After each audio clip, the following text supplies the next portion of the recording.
Okay, hey everybody, welcome back to another episode of Feece School. I was supposed to post this Monday, but it's Wednesday, and I had stuff going on because I have my own life. So I'm sorry I didn't post exactly on Monday, but let's just get into it. Feece School, we're gonna do a history video today. Now, the history of how Sylvester Stallone made his character Rocky. The Rocky beginnings of Rocky. That was a really bad pun for my video title idea. Anyways.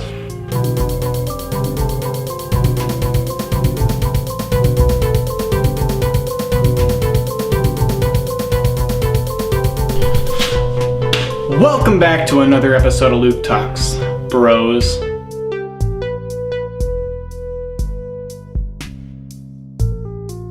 Sylvester Stallone hadn't thought of the idea for Rocky yet, but he was homeless. He wasn't dealing really well with his life, and he was homeless and he had to sell his dog. It was hard because he didn't have enough money to feed him or himself at all, so he had to sell his dog to make money, and it was the hardest thing he ever did.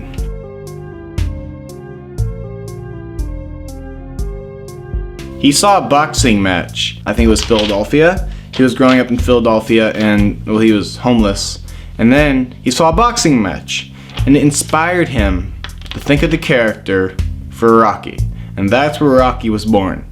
He wrote the screenplay really fast. He wrote it in a couple nights or something, and then he finished it. He was so proud of it. He had so much energy in him, and he wanted to see this movie come to life.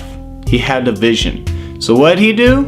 He kept going to production company after production company, dealing with no's and no's, and he was talking. There's this if you know who Tony Robbins is, he was telling this story to Tony Robbins, and Tony Robbins was telling Tony Robbins how he went to the certain amount of production companies to sell his film, but he said there aren't that many production companies in, I think he was trying to get him out in Philadelphia, and then he's like, yeah, I went to most of them twice because he wanted this vision to come out in there. So many rejections happened, and he didn't find any production companies. He would sleep on the outside of production companies and wait for them to come in the morning.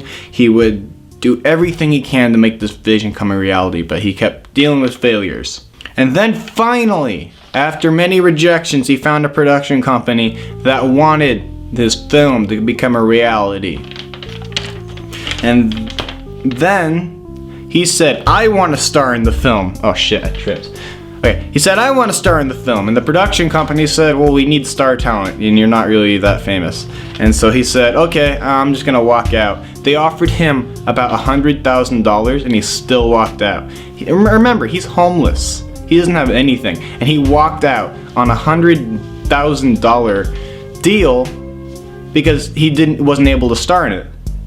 So he then gets a call back or something, and they say, hey, we're gonna raise the price because we really want to make this movie. So as long as I'm not in it, I'm not doing it.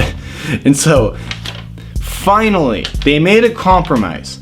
They were gonna make a $1 million budget film, but have him star in it. So that way, if the film fails and no one watches it, then they still get some profit because it's only a $1 million budget. So that's what their plan was. Then went into production, and they did manage to get some decent cinematographers, and now we're gonna get into how the production was developed in the film.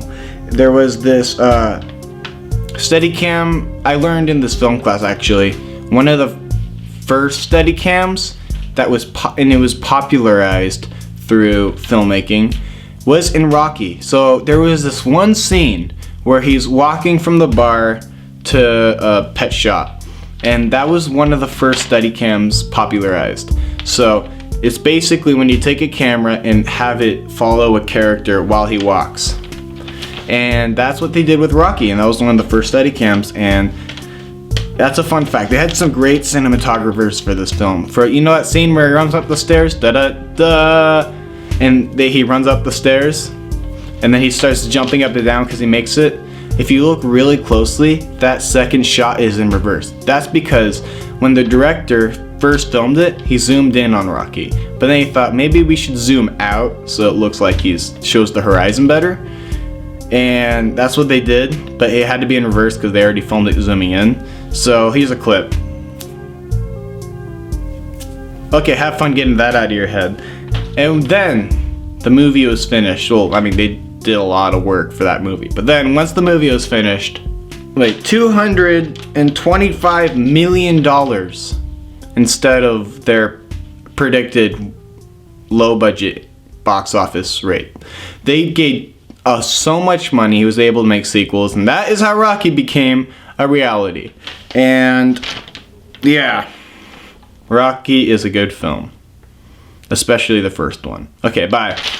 Thanks for watching. See ya, guys.